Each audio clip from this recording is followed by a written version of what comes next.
Hi sewers and aspiring sewers, welcome back to my YouTube channel. My name is Doyen, and in this video I'm going to be teaching you how to make this crinkled shirt. So if this looks like what you're interested in, then you want to keep watching this video till the end. And if you're yet to subscribe to my YouTube channel, please kindly subscribe now, turn on your notifications so you can get notified when I drop a new video.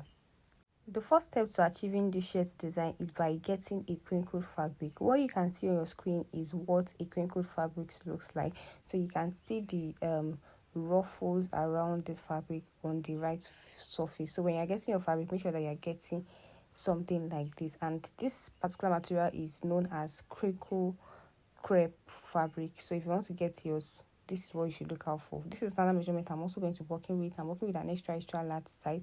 I will need about 4 yards to achieve this design because I'm making a complete set, a shirt and a trouser. So my shirt circumference, what I have here is 14.5. On my measurement book, my full length is 32 inches, which I already measured. Then my bust and my round waist, that's my body measurement, is 48 inches. So 48 inches divided by 4 is 12 inches. Plus seam allowance, that's 13 inches. Plus 1.5 inches folding allowance for my button allowance, that's 14.5 in total. So I'm just going to go ahead to measure 1.5 while I fold, just as you can see me do on your screen. So I'm just going to be folding this down to the bottom of my length. So once I'm done with that, the next thing is to cut out these top ruffles, then cut out the circumference of my shirt alongside with the length of my shirt.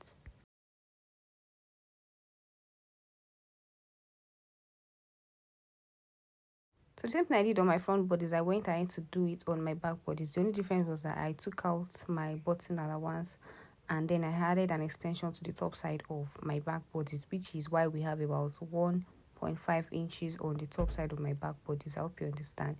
So the difference here is that I'm going to be taking out my extension, my button allowance extension. I'm going to be taking it out, and that is about 0.75. I took it out, then I went ahead to slant my shoulder line, just as you can see me do in this video. So my shoulder line here is not straight. I also did the same thing for the back bodies, which automatically means it is not straight. So my measurement book, my shoulder measurement is 22 inches. 22 inches divided by 2 is 11 inches. So I added half inch seam allowance, which makes it 11.5. Now while measuring, I'm excluding my button allowance, which automatically means I'm measuring after the button allowance. I hope you understand. Then from this top side here, I'm going to come down by 9 inches to measure my armhole measurement. Then also on my chest line area here, I'm going to measure the same shoulder measurement, which is 11.5. So while doing that, I'm going to make sure that I am excluding my button allowance. So I made a straight line on it, just as you can see on your screen. So for every measurement you take, you're going to exclude the button allowance. Remember that we took out 0.75 as the button allowance, so you're going to make sure that you're excluding it on your measurement. I hope you understand. So on my armhole, I'm going to form a midpoint, which is 4.5 inches. Then from that point, I'm going to come in by 0.5, just as you can see. Then I'm going to use my French curve to make a curve around my armhole, just as you can see in this video. So this is what we have. So the next thing here will be my body measurement. So my measurement book, my body is 48 inches. 48 inches divided by 4 is 12 inches. So I added half inch seam allowance to it. So I'm just going to go ahead to measure 12.5 on this area, just as you can see on your screen. So what we have is about 12.5 there already. So I'm just going to rule out whatever excess we have on the back bodies and then cut out what we have marked. Next thing to measure here is my neckline measurement. So on my neckline here, I'm going to measure the width point for my neckline, which is going to be 2.5 inches. Now the adjustment of this depends on how chubby you are. You can always adjust it to 3 inches depending on how chubby you are, but I'm working with 2.5 inches. Then for the depth, I'm working with 2.5 inches for the depth. So automatically what I'm working with now is 2.5 inches by 2.5 inches. I hope you understand. So on this back side, I came down by 1 inch. On the front side, I came down by 2.5 inches. I hope you understand. So I'm just going to go ahead to cut out what we have here. Again, I went ahead to notch my button allowance on the top side of my button allowance and also on the down side of my button allowance.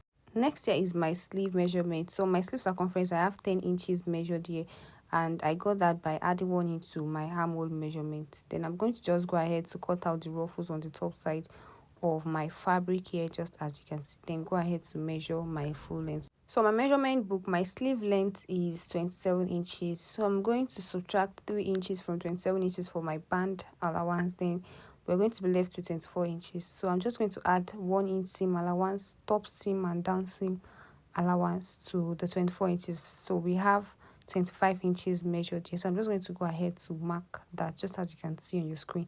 Then to achieve a deep cut for my sleeve, I'm going to come down from the top side by 3.5 inches, then mark a point there. Away from the 3.5 again, I'm going to measure 1.5, just as you can see. So we have 2 lines now. On the second line, I'm going to measure my round sleeve. On my measurement book, my round sleeve is measured at 18 inches. 18 inches divided by 2 is 9 inches. So I'm just going to be adding half inch seam allowance to that. So on this part, I'm going to measure 9.5 inches, which is what you can see me measure here. Then I'm going to blend it towards the first markings. Then on the down sleeve here, I'm going to measure 6.5 inches, which also includes my seam allowance. Then I'm going to blend it towards the round sleeve, just as you can see on your screen. After that, then you can use your French cuff to form a curve around the top side of your sleeve so as to fit in to your armhole. So once you're done with that, then the next thing is to cut out what you have here. So for this particular shirt design, I'm going to be creating an opening around the down sleeve area. So from this point here, I'm going to come inward by 3 inches. Then for the length of this, I'm going to measure 3.5 inches. So while cutting, I'm only going to take out the first 2 layers of my sleeve. This first 2 layers, I'm not going to cut out everything completely, just the first 2 layers of my sleeve.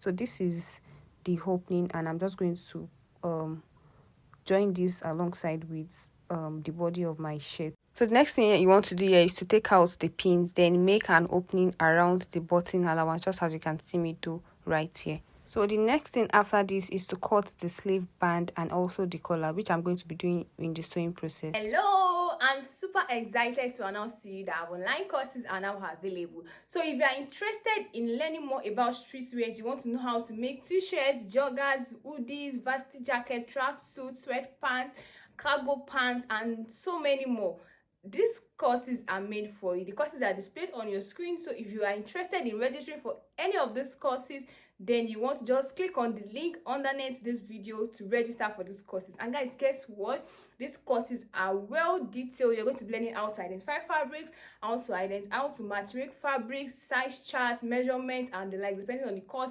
you are actually subscribing for. So you don't want to miss out on this opportunity. So kindly click on the link in my bio. Can you click on the link in the description to actually register for this class? Bye. So the first step here is I'm going to be making a fold on my button allowance, just as you can see me do right here. So for this particular video, I'm going to be making a beforehand notice. For those who are already glued to my channel, you know that I always show the after result of my work. So if you're just coming across my channel and you are not going to be seeing the after look of my work, this is me saying I'm so sorry I couldn't capture that for this particular tutorial video, but trust me, trust the process. This is an unfiltered video which I have had in my gallery for a while. I just thought to share it with you because I believe 1 or 2 people would be able to learn from it.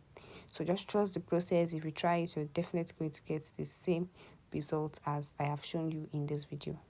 So I went ahead to also make a fold on the other button allowance, and this is the result of what we have, just as you can see on your screen. Next after this, I'm going to go ahead to join my shoulder line. So this is my back bodice, so I'm just going to position my front bodice on it, just as you can see me do on your screen. So I'm just going to make a stitch on my shoulder line on this part and do the same thing on the other side as well.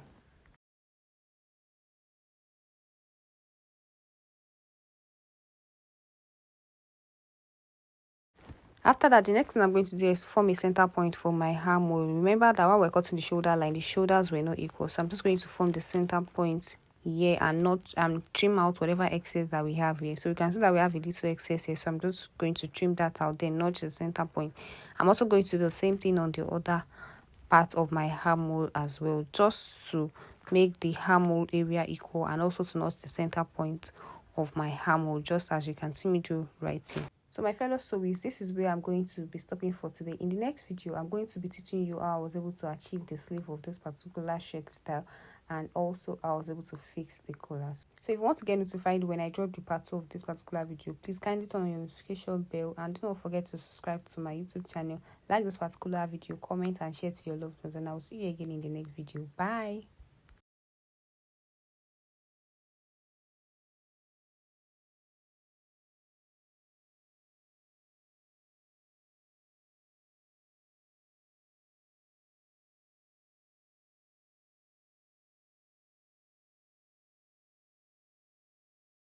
So after sewing, this is what it looks like. So you can see that the slash at the down sleeve area is towards the back bodice of my shirt, not towards the front bodice. This is what we're trying to achieve.